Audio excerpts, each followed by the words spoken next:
I'd like to thank the organizers for their invitation, and also like to apologize that I couldn't participate in the earlier part of this conference, that I wasn't feeling too well last couple of days. Yes, I missed the cover, yes. And so this is a joint work with my former student, DeLiang Wang. This is a brief outline. So first I'll introduce the problem of cocktail party and cocktail party processing. Then I'll deal with basically two issues. One is voice-speech segregation. How do we separate voice-speech? This is based on pitch tracking and amplitude modulation analysis. Then I deal with unvoiced speech segregation. This is based on auditory segmentation and segment classification. So I'm not going to play this demo, but in order to understand the acoustic environment, we know that our auditory system has to solve a number of problems. The first problem is you can say it's a what problem. So what is the target signal? Is target signal speech? If it is speech, what is the message? That's of course for speech recognition. And of course, the speech signal contains more information than the written text. So it reveals information about the speaker itself, for example. You can get an idea about the age of the speaker and gender, linguistic origin. Indeed, you can reveal the health effect. You can hear that my voice is not very good. And whether it's music, whether there's a car passing by. And the where problem, where are the sound sources? It's to our left, right, up and down, and how far a particular sound source is from the perceiver. Channel characteristics. Is it a direct signal that reaches our ears, or it is a signal that is transduced by some microphone? So in this case, I guess there's a wireless microphone here, or if it is telephone and so forth. And those, of course, introduce channel-specific characteristics to the signal. And their environmental characteristics. In any enclosed environment, the sound reverberates, and in other words, the signal that reaches our ears is going to be a reverberant signal in general, and that can create a lot of problems. And there's always ambient noise, unless you live in an anechoic environment, which is, of course, that we don't live in those environments. So the cocktail party problem essentially is a problem of speech segregation. So in other words, we rarely have a situation where target speech occurs alone. So typically it's accompanied by acoustic interference. And so therefore it creates a speech segregation problem in order to understand the target speech. And this problem, of course, is popularly known as cocktail party problem, thanks to Cherry's 1953 paper. If you go deeper in history, you can find out this was also described as the ballroom problem, because ballroom and cocktail party is the same thing. That was Helmholtz's 1863 book. And we know that speech segregation is critically important for a number of applications, including robust automatic speech recognition. And of course, hearing prosthesis it's another major application domain. And most speech separation techniques utilize multiple sensors. Chief among them is beamforming. If you have microphones set up in specific ways, you can do it in a way that the signal coming from a specific direction is going to be boosted, and signals coming from other directions are going to be relatively suppressed. And you can do also independent component analysis.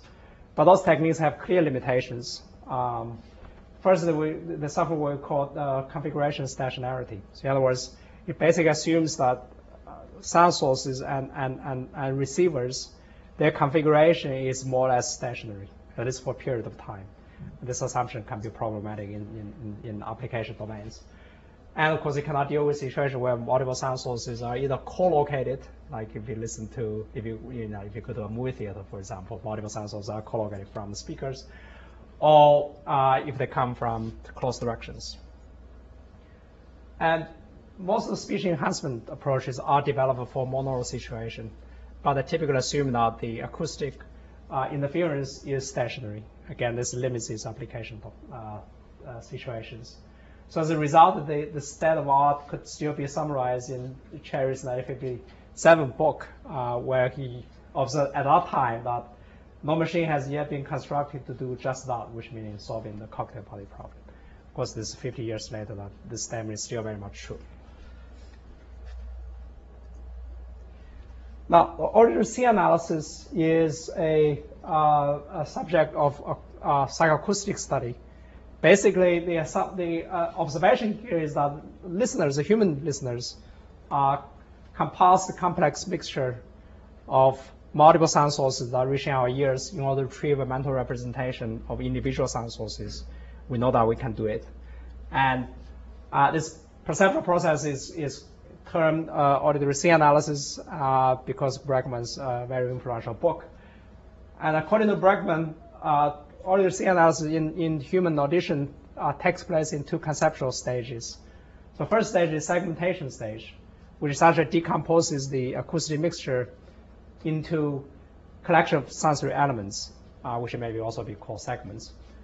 And the second stage is the grouping stage, which essentially selectively combine segments into groups, so that each group will likely correspond to the semi-environmental source. So you can summarize this is essentially is an analysis synthesis strategy. You first analyze the mixture into small units, and second stage you then selectively put them into different groups. So the psychoacoustic study of auditory scene analysis has motivated a subject study called Computational Auditory Scene Analysis, or CASA. And CASA approaches sound separation based on auditory scene analysis principles, and you can roughly classify the approaches as feature-based approaches and model-based approaches. And CASA has made significant advances in speech segregation using both monaural and binaural analysis, but also faces a number of challenges. For example, how to perform reliable pitch tracking of noisy speech, and because pitch-based analysis is a primary aspect of CASA. And how do we deal with unvoiced speech, where you don't have harmonicity? And how do we deal with room reverberation? So this presentation is going to focus on monaural analysis, and we think that monaural analysis is likely going to be more fundamental to this overall solution of cocktail party processing. Now, before I describe our system, so I first like to introduce this concept called ideal binary mask. Now, this concept was motivated from this very basic phenomenon in auditory perception called auditory masking. You know, the auditory masking is basically saying that in a narrow frequency band, or you can say it's a critical band, that a louder signal is going to mask a weaker signal. Of course, when auditory masking takes place, the weaker signal is totally obliterated. So there's no trace of it. So in some ways, auditory masking is almost like the occlusion effect in vision. So there is something behind something, is totally occluded. Because of this one, we actually have suggested the ideal binary mask as a major computational goal for computational auditory scene analysis. And the definition of ideal binary mask is actually very simple. Assuming now you have pre-mixed target and interference, then we analyze target and interference in some time frequency representation. So the basic unit here is called time frequency unit. So we take the speech energy or target energy called STF, and we take the noise energy, which is NTF, and we find the difference between the two, which essentially it is a signal to noise ratio within a time frequency unit. Now compare the signal noise ratio with a pre-specified threshold. If it is greater than or equal to that threshold, we assign value 1 to that mask. If it is otherwise, we assign the value of 0. So this very simple definition actually has some nice optimality. It can be shown that under certain conditions, ideal binary mask with this particular threshold value, which is 0 dB. 0 dB is actually a very simple, is a particular simple case, which is basically saying that within the time frequency unit, whether target signal is stronger than interference signal. If it is stronger, mask value is 1, otherwise the mask value is 0. For this particular simple case, that the ideal binary mask actually gives you the highest signal noise ratio gain of all the binary masks. Now, how many binary masks can we have? It's exponentially many, right? Because for each time frequency unit, you can have 2 states, and if you have a large array of time frequency units, that's going to be exponentially many. But out of this exponential, this ideal binary mask gives you the highest signal noise ratio gain. And it is worth noting that this actually is not separating the mixture. So all it does is I take the mixture, making decisions whether a particular time frequency unit should be kept, which means that whether the mixture signal should be kept or the mixture signal should be rejected. But I'm not actually dividing the energy within a TF unit to proportions, say that this particular percentage belongs to target, or particular percentage belongs to another sound source. But it is entirely a binary decision. So let's give you a sound demo here. How does the ideal binary masking sounds like? So let's see.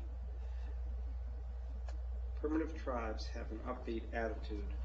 So I can.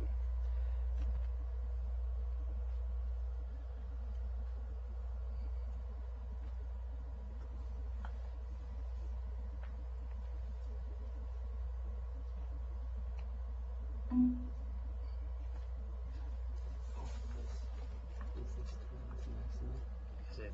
Yeah, good. All right.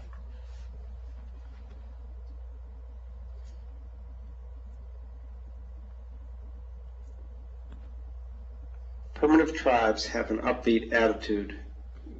Is it too loud, or is it's okay? It's okay. All right, good. Okay. This is just a speech outputs, and this is represented in a time frequency representation called cochliogram, which is basically a spectrogram, except that the frequency dimension is created by using auditory filter bank rather than FFT. So you take an intrusion, say it's another speech outputs. Only the best players enjoy popularity.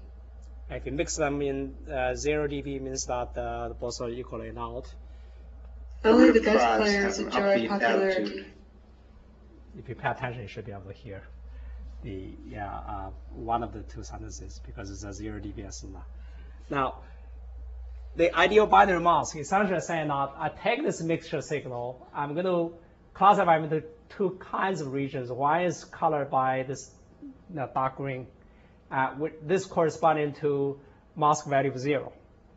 The others are corresponding to unobstructed views. The unobstructed views corresponding to the mask value of 1.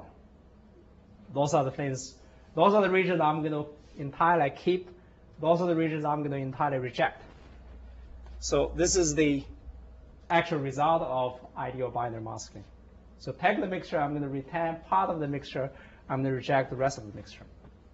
So you're saying that it doesn't matter if you look at that at the frequency about how many hertz? This is 2,000 hertz over there. It looks like 2 speakers do have the overlap of the energy over there, right? Once you use them somewhere a little bit to the right, yeah, right somewhere like that. Yeah. A bit lower, yeah. Okay. A bit higher, yeah, around this area. Right. The top there. Yes, exactly. Yeah. So this one actually overlap together. Yeah. Now after the separation, you still keep the summation of 2 energy over there. So your binary asking doesn't really, the assumption doesn't hold. But you're saying that in terms of hearing, it doesn't matter. Exactly. That's the point. The point is that the acoustically, clearly, you miss a lot of things, right? Because it is possible that the 2 sound sources have roughly equal energy. In that case, if you make this binary decision at those boundaries, you can either keep a lot of interference or you're going to throw away quite a bit of speech. For that region where these 2 vowels happen to overlap with each other, right, your energy will be twice as big. There will be energy with energy will be twice as big, yes. And then in the earlier portion of the vowel, right, where there's no overlap, right, so you wouldn't hear the abrupt jump in the energy when you play them out. Well, that's what. Just have a listen. Just have a listen. Okay. Primitive tribes have an upbeat attitude. Yeah. So there's right, exactly. There's clearly some distortion there. So because the distortion is due to 2 things. One is that there's quite a bit of interference energy that is kept, and there's quite a bit of speech energy that is rejected. So the key question is this is this one easier to understand? Is this one more intelligible compared to the mixture? Obviously, you're going to jump over this. So the question really is that what you have to make an assumption that the masking is binary. You could have maybe 50%, right. 30%, 50% you can assign. Then you take whatever energy away from each other. Then you solve that problem. Well, if you excuse me. Yeah, actually, I have one.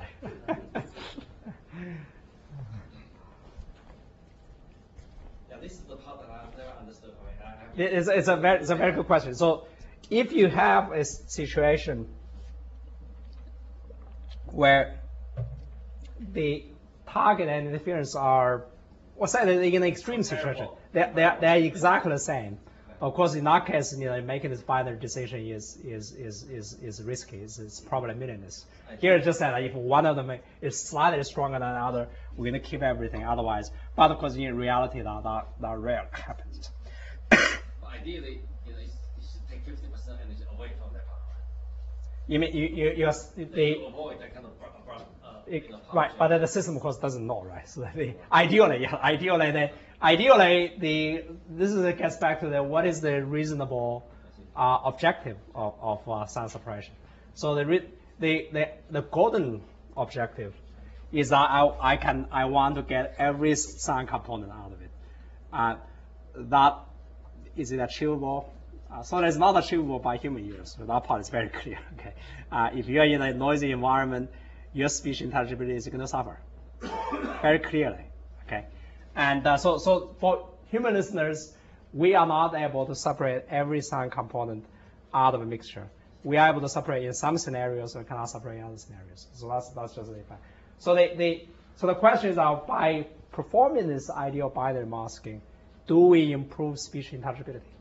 So in other words, is this one? Primitive tribes have an upbeat attitude. More intelligible than? Only the best players enjoy popularity. Attitude. Which one is more intelligible, right? So that's the empirical question. This empirical question has been addressed in. Goal is too low. Ideally, it's not only intelligent but also more natural. So maybe the method is limited by natural. You mean say that the sound quality is not very natural, right? You can say here's the focus obviously is on intelligibility, which is the chief obstacle of the technology. Yeah. So the recent psychophysical tests have shown that ideal binary actually results in dramatic speech intelligibility in a variety of situations, not just speech and speech, but speech and noise, speech and music, and all sorts of situations. So that basically says that it is actually a very reasonable objective. So if you can actually achieve a separation, which is something like an ideal binary mask, not only can you improve speech intelligibility, but you can actually outperform humans by a large margin, outperform normal hearing listeners by a large margin. Okay. So in other words, if we can get something like that, we would have solved the cocktail party problem. So now let's talk about how do we actually do the computational separation, which is first is voice speech segregation, and this part I'll go relatively quickly, and I'd like to focus on unvoiced speech part.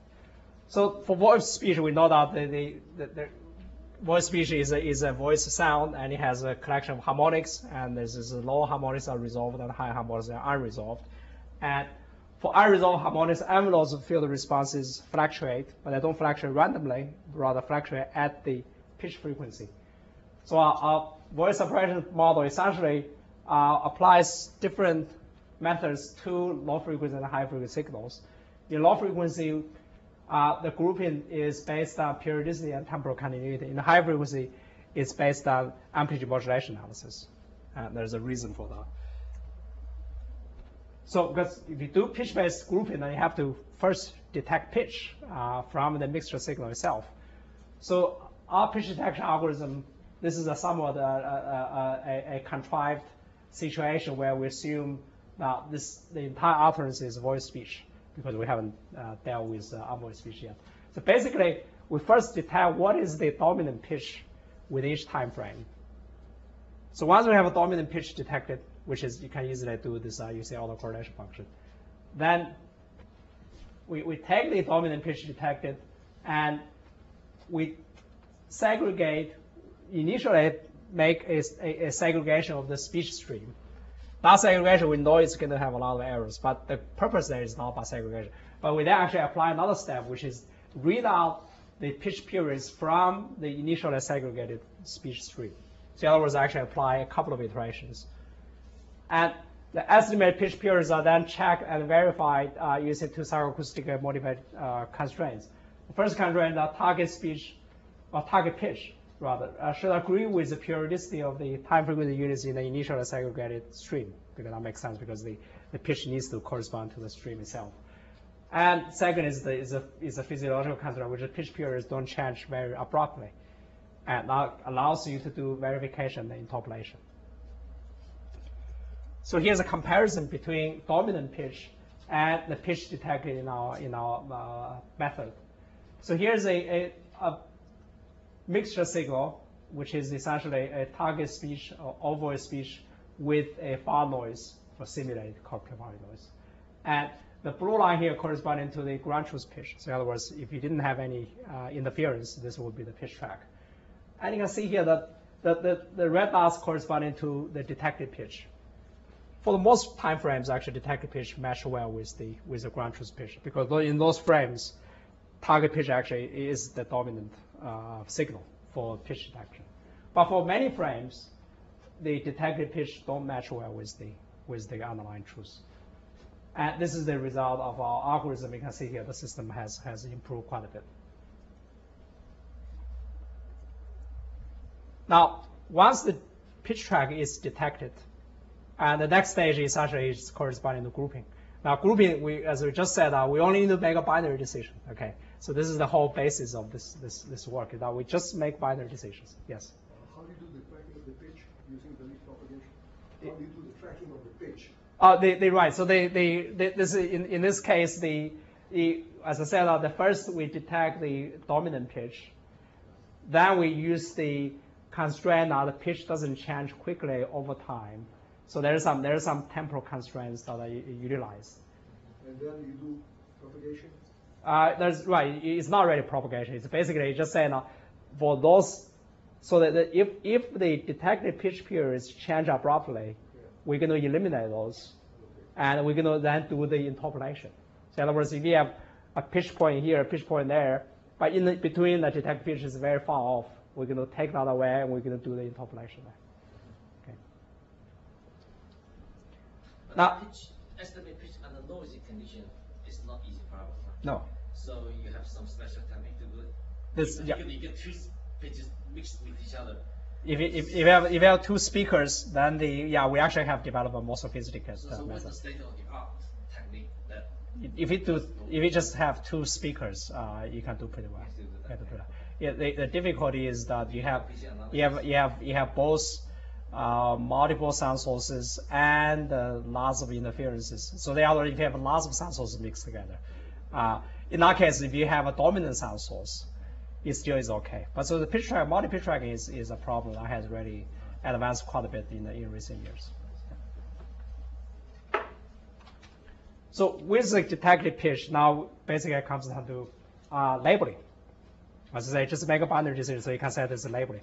So in the low frequency label is very easy. So you take a time frequency unit, you can extract its periodicity, which is basically using autocorrelation function. Now, if the periodicity matches detected pitch, that means they're consistent. I'm going to label that unit as target. Otherwise, I label that unit as interference. Okay. Now, in the high frequency situation, it's a little more complicated because of this amplitude modulation phenomenon. So because of the wide bandwidth,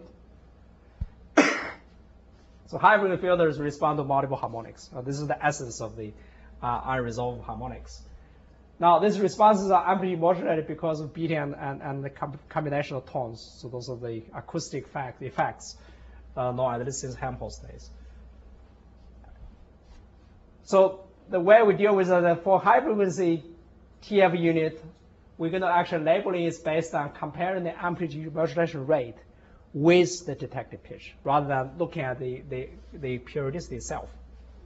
And I'm going to show you this effect here.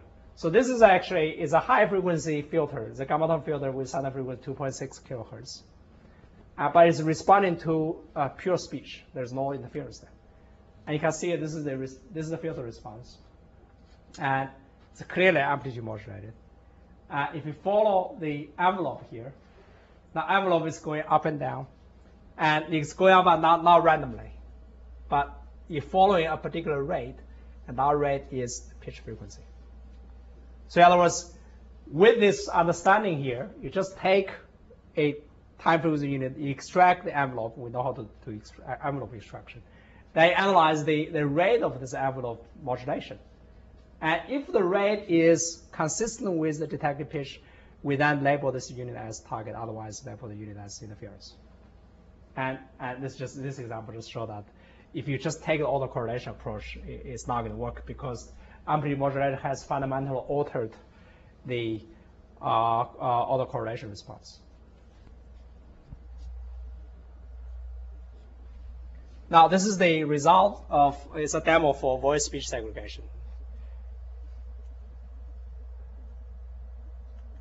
Why were you all weary? It's target speech, and this is a mixture. Why were you all weary? Okay, now. Why were you all weary? This is a mixture together, okay. And this is the ideal binary mask for this mixture. And this is the estimated mask. And you can see the estimated mask is matching reasonably well, but certainly not identical because estimation is not easy, okay. And now let's listen to, again, the ideal binary mask results. Why were you all weary? So it's highly intelligible. Okay. So this is the result that actually is computed. Why were you all weary? So towards the end there's some muffling, but the system does a reasonable job for at least until the end. Okay.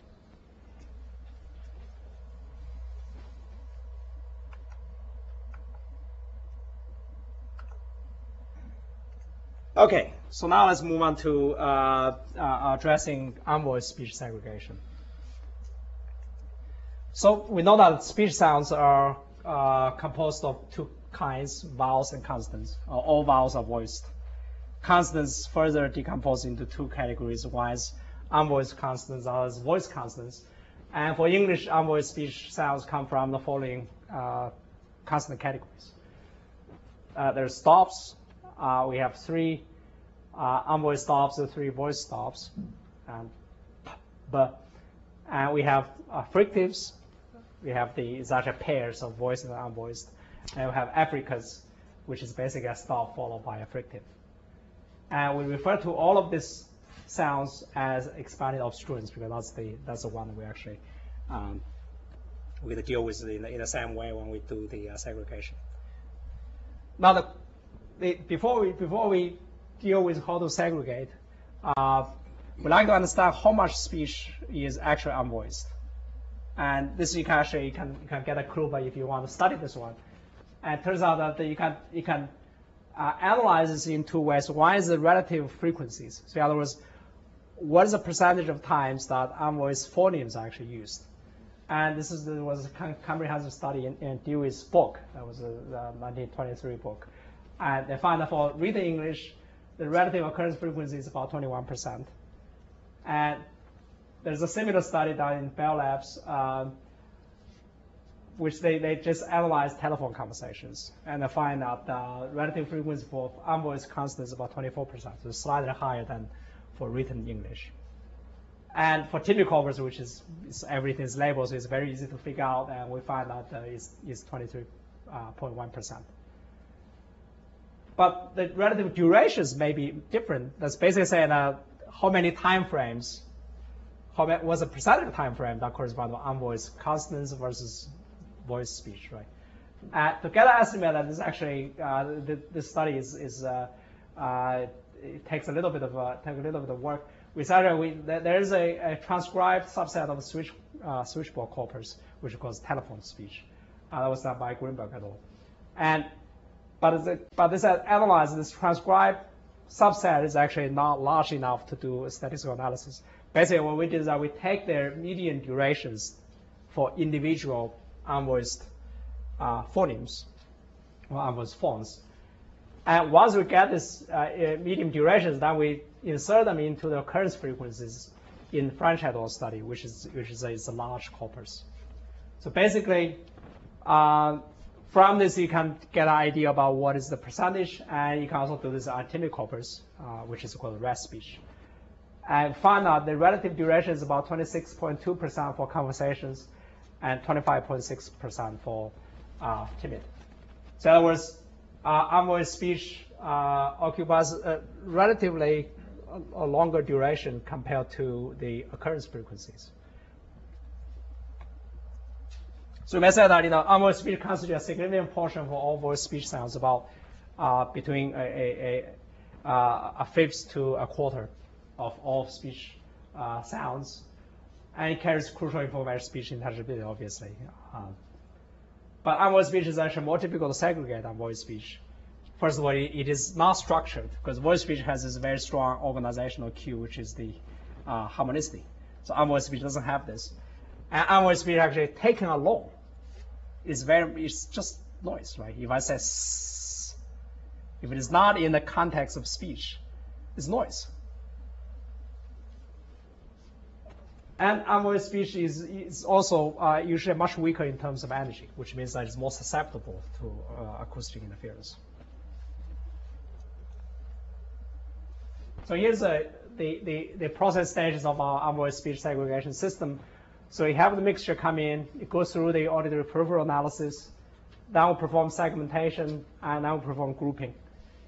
And our model essentially, the high-level approach here for unvoiced speech is that we perform segmentation, then we do segment-based classification.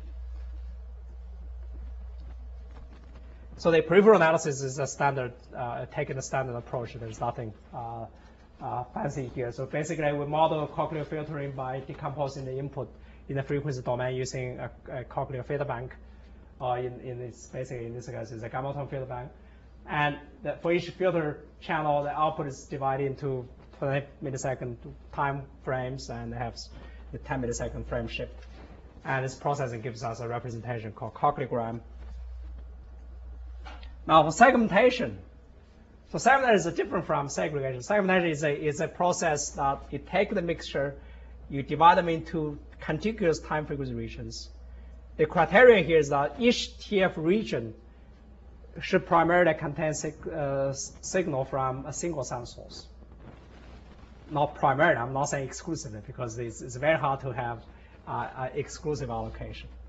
But basically, if you have a time frequency region where the one source is stronger than other sources, and then we said we should put them into a single time region. So from a different perspective, this segmentation process essentially is equivalent to identifying onsets and offsets of individual time frequency segments. So what is a segment? The segment lives in the time domain, unlike visual segmentation where you have X, Y dimension.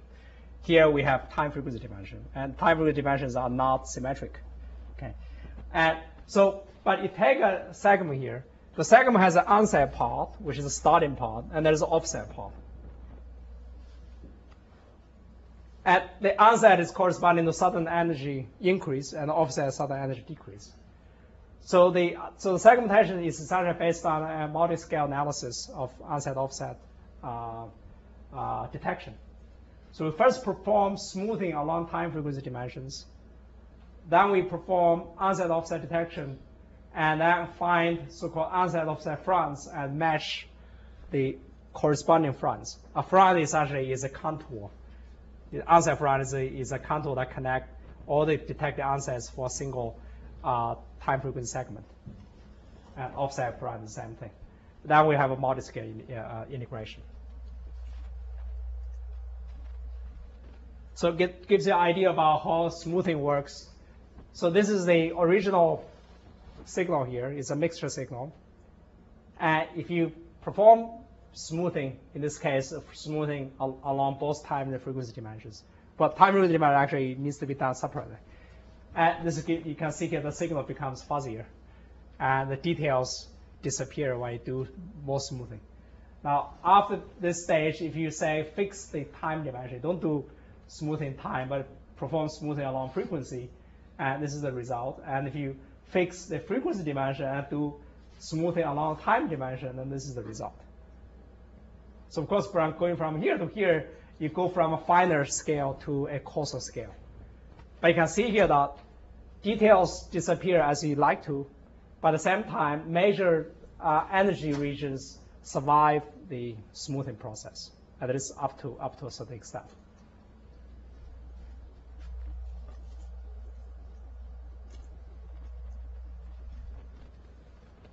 So this is the segmentation result. If you do the, this I said, there's a last stage which is multi-scale integration. So multi-scale integration basically serves two purposes. One is that to refine the boundary of individual segments. Second is that to allow new segments to emerge. So here, if you just have one scale analysis, this is at a coarse scale. You see those are the regions that the system outputs. If you allow two-scale analysis, so you're going from here to here, now you integrate two scales, and you can see that there are some new segments that are added. The existing segment, their contours can change. So you see from, say, compare this one and this one, there's some fine change in terms of contour. And you go from 2 scale to 3 scale to 4 scales. That's where we stop. So basically, we integrate 4 scales analysis. And with this result, if you compare with ideal binary mask, which of course is the one that we want to get at, you can see that for ideal binary mask, its regions actually corresponding pretty well with the segments, the collection of segments that the system has successfully segmented. But because this collection of segments, they don't have to correspond to the target speech, because segments can also correspond to interference. This is the later stage. So in other words, once we have a collection of segments, how do you tell whether segment is target or segment is interference? That is the task for grouping stage. But segmentation is basically just saying I'm going to divide them into a collection of segments.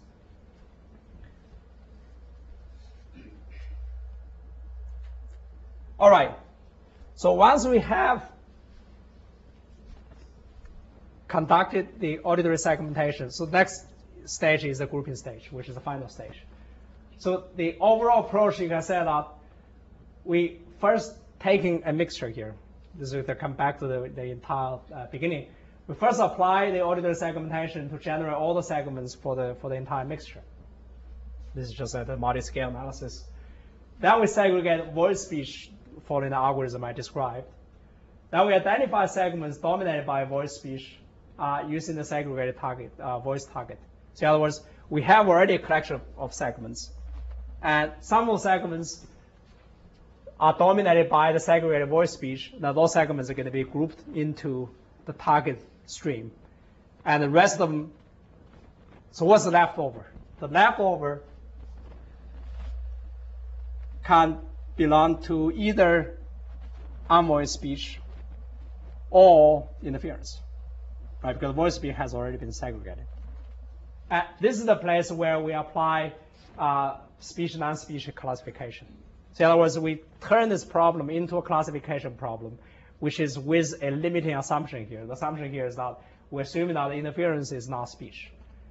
So in other words, we're not able to deal with multi-talker situations. And this is it's not because segmentation doesn't work. Actually, this is because we don't yet have a good approach to perform sequential organization. So in other words, if you have a time frequency segment here and a time frequency segment there in different times, how do you tell that these two segments belong to the same speaker if you have multi-talker situation? And that problem there's no easy solution to that problem. So we're currently only dealing with non-speech intrusions. So the CASA classification problem can be formulated as this. You compare the posterior probability of two hypotheses. The first hypothesis is H0, which is basically saying the segment S is dominated by expanded obstruents. And the second hypothesis, H1, which is saying S is interference dominant.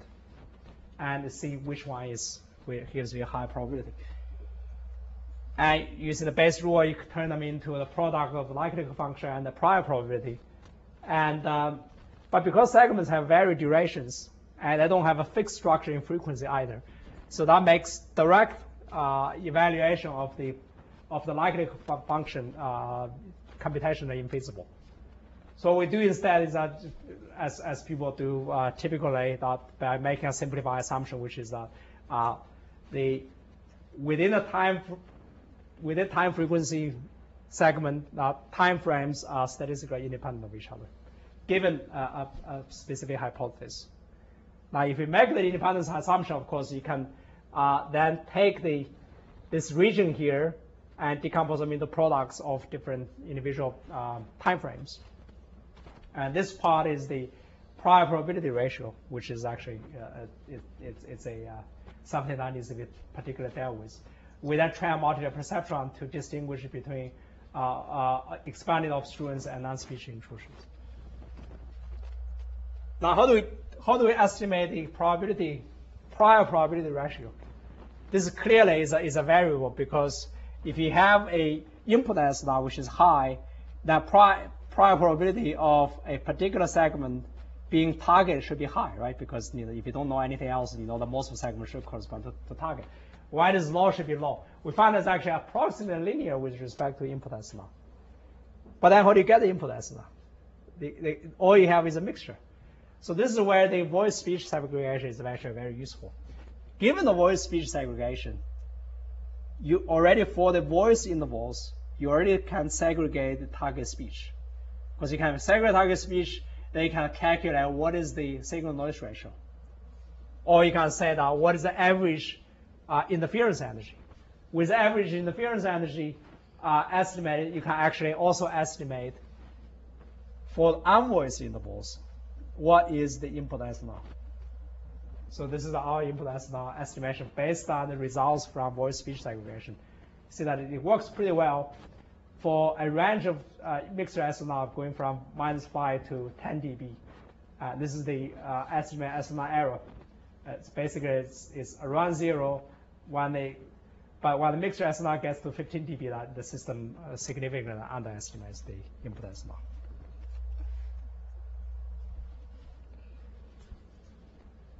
All right, so with the estimated input S naught, each segment then classified as either expanded obstruents, in our case, they join already segregated voice speech, or interference, and this gives us a final output.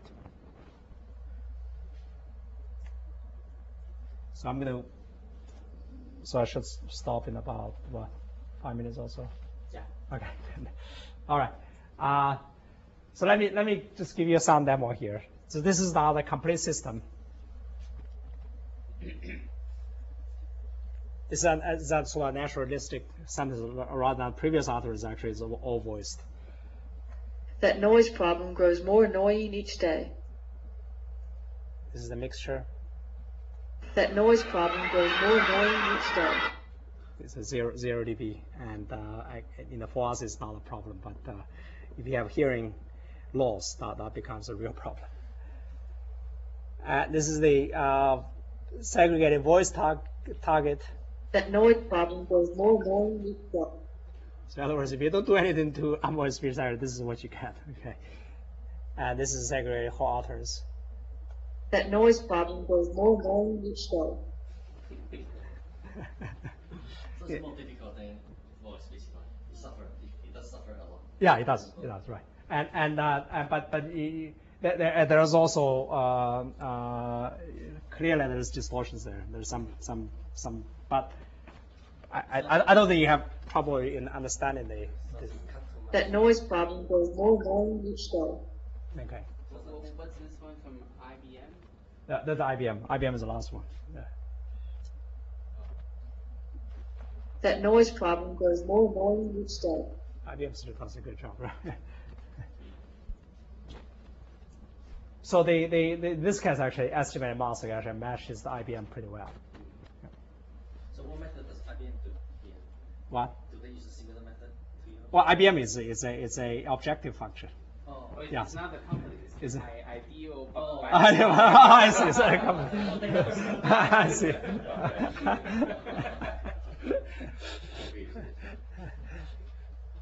So this one isn't too big. What? This one isn't too big. So In that example, no, it's not too big. No, it's not too big.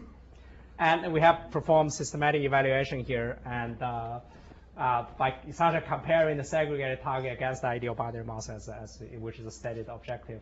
And there are two error measures. One is the percentage of energy loss, another is the percentage of residual noise residuals. That is how much noise you still keep. And the training and test data are all coming from the species from timicopers, and the interference is there's 100 intrusions, including a variety of environmental sounds, and a training and test that obviously conducted using different signals. So this is the measurements here. This is the energy loss. If you just look at the voice segregation, this is the performance profile, and this is the performance that our system has obtained. You can see here that the system has significantly cut the energy loss. And this last line is that if you assume there's a perfect sequential organization, so in other words, classification doesn't make any error. And in that case, of course, you can further cut the energy loss here. And it comes at a slight price that there's a slight increase in terms of the noise residual compared to applying just voice-speech segregation, because that's natural. Because voice-speech, you just throw them away, right? You don't do anything about unvoiced. So if you didn't do this unvoiced, recovery, then typically noise is 0 dB. Noise is very high. Essentially wipe out. Yeah, you just take you don't do any grouping until you have detected a pitch in a time frame. So in other words, for unvoiced speech, there is no pitch detected. Okay, it will be replaced by noise. You just zero out. Zero out. Yeah. You just don't. So you can recover some of that. Well, that's if you have the unvoiced speech segregated, then you can recover. You can recover quite a bit back actually. Yeah. This is actually if you just compare the energy loss here, you can see here there's for voice speech, because for voice speech, this approach also helps a little bit just for the voice target, but really the major improvement is for unvoiced speech. So if you didn't do anything, this is the energy loss. Essentially, most of them, it's basically all of them is lost. But if you perform the unvoiced speech segregation as I just described, that this has been remarkably reduced, the error. But this final thing is about signal noise ratio, which is everybody knows about. How does it work in terms of signal noise ratio?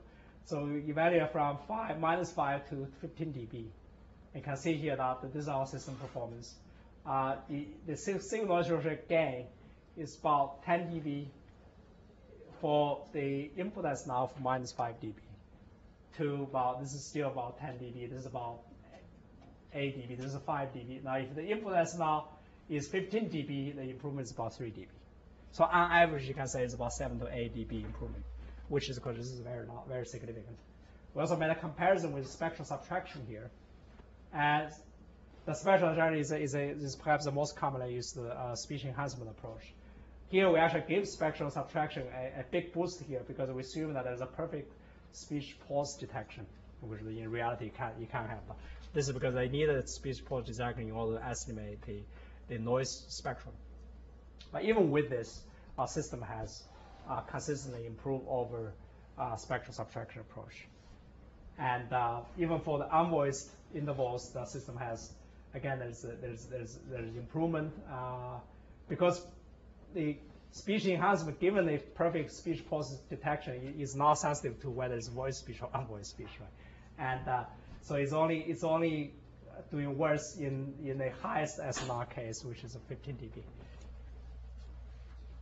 All right, so this is the last slide. So what I have described today is a computational audio scene analysis approach to monaural speech segregation.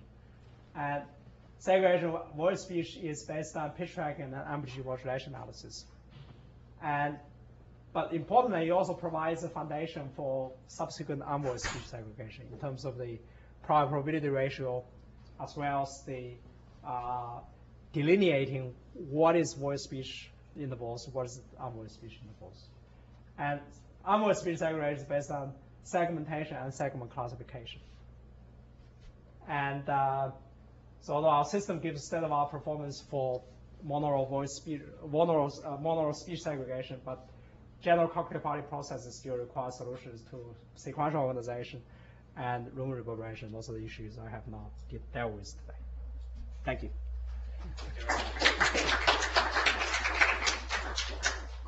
Okay, so any further questions? Try to use order statistics, or order statistics filters, order statistic filters. Uh-huh. For filtering the signal. Have you tried that? All Order statistic filters. order statistics. Yeah. Because if the non-Gaussian, you see, this auto-correlation and correlation method. Right. Underlying assumption is that the noise is Gaussian. Uh-huh. But when the noise is non-Gaussian, it goes all the way from the plots to one end to right to the other end. Uh-huh. The order statistic filters Mm-hmm. perform incredibly well in some scenarios. In some scenario, that's Image possibilities. you're right. That's assuming that the noise is stationary. So in other words, people have applied this one like all the regressive functions. Not necessarily to keep on changing the window. For order statistics, you get you compute the statistics of the window, Uh-huh. and then you design a filter based on that, on the statistics based on the window. Then you can do it adaptively. For images at least, I don't know. Right, and I'm not aware of any work for speech separation, but people have applied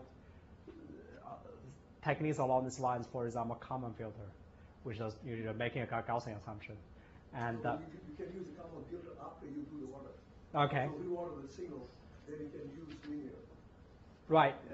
Well, just saying that the people have tried common filter, have tried all the regressive approaches, but those approaches again they're assuming that even though the noise it can be a high order, but they still assume that the interference is stationary. So the statistical property don't change over time, or they don't change quickly over time. And that assumption was is not satisfied in many situations. There are adaptive versions of it. Adaptive version. Right, and it's a. You change, as a noise statistic change or as a statistic change, you can change the. Right, so you would think that you can but people Yeah, but people are not have not done that. No, that's true. Yeah. Is there any hope that hearing aids are going to be improved? Well, by the way, I forgot to say, he actually spent his sabbatical the last time at the hearing aid company in Denmark. Yeah, Oregon. Yeah. So there's a actually recently there was this idea of biomarkers were actually applied to cochlear implants. They find out there's a real speech intelligibility improvements because again for cochlear implants and hearing aids, the intelligibility is the thing to pursue, right? So clear, right? So the cochlear implants actually is even just like to get back to Lee's comment that for cochlear implants actually people don't care about speech quality because even if you have a perfect speech quality, you cannot transmit that. So basically you just need to transmit enough to get speech intelligible. And this actually is quite a promising approach. There's a group actually currently working with a cochlear implant company to make this a reality. Sure.